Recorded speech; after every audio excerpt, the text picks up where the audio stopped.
Você está assistindo Fatos Surpreendentes.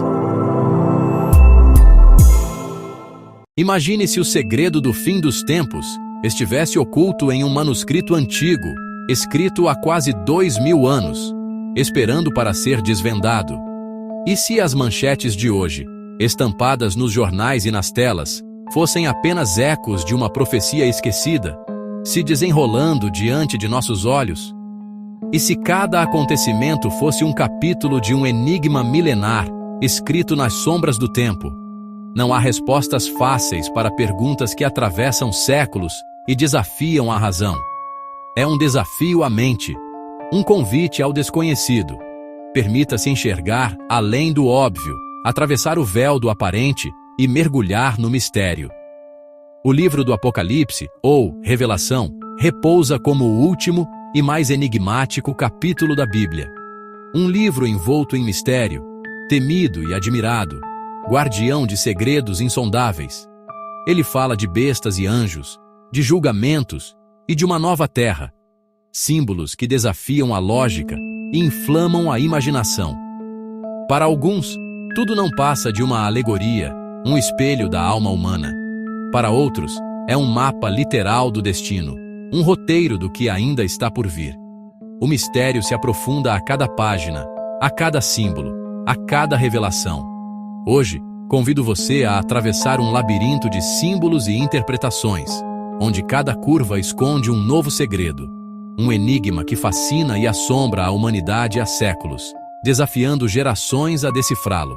Apocalipse não é sinônimo de destruição. Sua origem, Apocalipsis, significa revelação, a verdade oculta prestes a ser desvelada diante de nós. Para entender o futuro, primeiro precisamos olhar para o passado. O livro do Apocalipse, escrito pelo apóstolo João, é endereçado a 7 igrejas que existiram na Ásia Menor, a atual Turquia.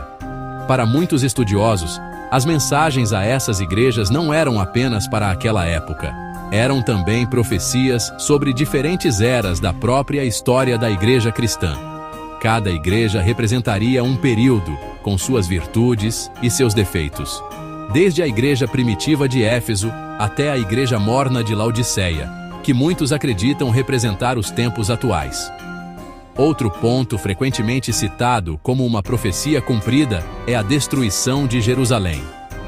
No ano 70 d.C., as legiões romanas, sob o comando do general Tito, sitiaram e destruíram a cidade e seu templo sagrado. Jesus havia profetizado esse evento décadas antes, conforme registrado nos evangelhos. Ele disse que não ficaria pedra sobre pedra. E assim aconteceu. A restauração do Estado de Israel em 1948 é outro evento que muitos intérpretes de profecias veem como um marco monumental. Por quase 2000 anos, o povo judeu esteve disperso pelo mundo, sem uma pátria.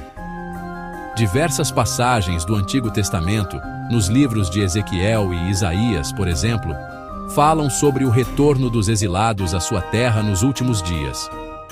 O renascimento de Israel como nação, contra todas as probabilidades históricas, é visto por muitos como o supersinal dos tempos do fim. Se algumas profecias já se cumpriram, quais sinais indicariam que estamos nos aproximando dos eventos finais? O Apocalipse fala da abertura de 7 selos, cada um liberando uma calamidade sobre a terra. O primeiro selo revela um cavaleiro com um arco e uma coroa, montado em um cavalo branco. Muitos o interpretam como um falso Messias, um líder que promete paz, mas que na verdade vem para conquistar. O segundo selo libera um cavaleiro em um cavalo vermelho, com o poder de tirar a paz da terra e fazer com que os homens se matem uns aos outros. Guerras e rumores de guerras. Este é um sinal que ecoa tragicamente ao longo da história humana, mas que parece se intensificar em nossa era.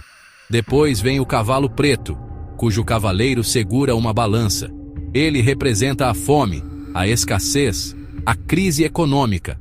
Uma voz diz: uma medida de trigo por 1 denário e 3 medidas de cevada por 1 denário. 1 denário era o salário de um dia inteiro de trabalho. Isso fala de uma inflação galopante, onde o básico para sobreviver custa tudo o que se ganha. Vemos hoje cadeias de suprimentos globais em crise, preços de alimentos disparando, desigualdade econômica crescente. Finalmente, o quarto cavaleiro, a morte, monta um cavalo amarelo. A ele é dado poder sobre uma quarta parte da terra para matar pela espada, pela fome, por pragas e por feras selvagens. Pandemias que varrem o globo, doenças que ressurgem, desastres naturais cada vez mais frequentes e devastadores. A questão que os intérpretes levantam não é se esses cavaleiros estão cavalgando, mas sim a que velocidade. Além dos sinais que muitos já veem, existem profecias cruciais que, segundo a maioria dos estudiosos, ainda não se cumpriram. Uma das mais significativas é o arrebatamento. Este é um evento, segundo algumas interpretações, em que os cristãos fiéis seriam subitamente retirados da terra, antes do período de maior tribulação. Seria um desaparecimento em massa, inexplicável para aqueles que ficarem para trás. Após esse evento, a profecia aponta para um período de 7 anos conhecido como a tribulação.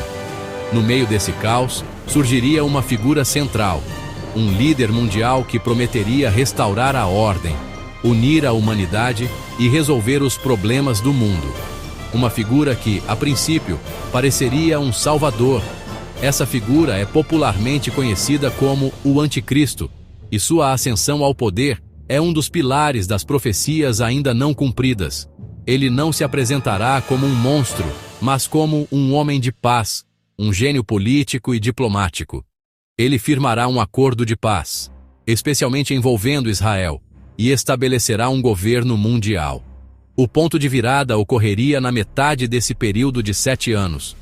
O Anticristo revelaria sua verdadeira natureza. Ele quebraria o acordo de paz, se proclamaria Deus e exigiria a adoração de toda a humanidade.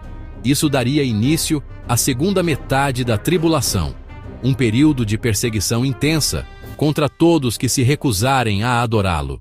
No clímax do domínio do Anticristo, quando toda a esperança parecer perdida, a profecia mais importante de todas se cumprirá: a volta de Jesus Cristo. Mas esta vinda será muito diferente da primeira. Ele não virá como um cordeiro humilde, nascido em uma manjedoura. Ele virá como o Rei dos Reis e Senhor dos Senhores. Virá com poder e grande glória, montado em um cavalo branco, não para ser julgado, mas para julgar. Os céus se abrirão, e ele virá acompanhado pelos exércitos celestiais para confrontar o Anticristo e suas forças na batalha final. Essa batalha é conhecida como Armagedon. A batalha, segundo as Escrituras, será breve e decisiva. O poder do Anticristo e do falso profeta será completamente aniquilado pela palavra daquele que retorna.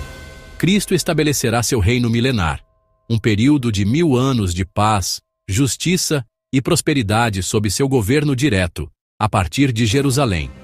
Será a restauração do paraíso perdido, a utopia que a humanidade sempre sonhou, mas nunca conseguiu alcançar por seus próprios meios. Este evento, a segunda vinda, é a esperança central da fé cristã. É a promessa de que, no final, o mal não prevalecerá. É a promessa de que o Rei está voltando. Chegamos ao final de nossa jornada por este território misterioso, mas o mistério em si não terminou. Apenas arranhamos a superfície de um dos tópicos mais profundos e complexos da existência humana. Vimos como eventos históricos parecem se alinhar com profecias antigas. Exploramos os sinais que muitos veem em nosso mundo conturbado de hoje. As interpretações, como vimos, são muitas. Teólogos, historiadores e leigos debatem cada detalhe. Onde você se posiciona? Essa é uma pergunta pessoal. O que não podemos negar é o poder duradouro dessas narrativas. Elas nos forçam a confrontar as grandes questões.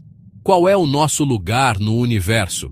Para onde a história está caminhando? A intenção desta noite não foi fornecer todas as respostas.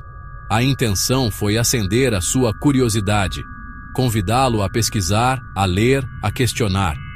Seja você um cético ou um crente, o estudo das profecias é um exercício fascinante sobre a natureza humana, sobre nossas esperanças e nossos medos mais profundos. É uma janela para a alma da civilização.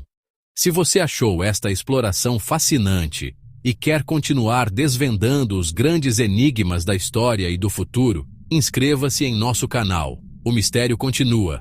As peças continuam a se mover no grande tabuleiro global. O roteiro pode já ter sido escrito, mas nós somos a audiência. E talvez também os atores.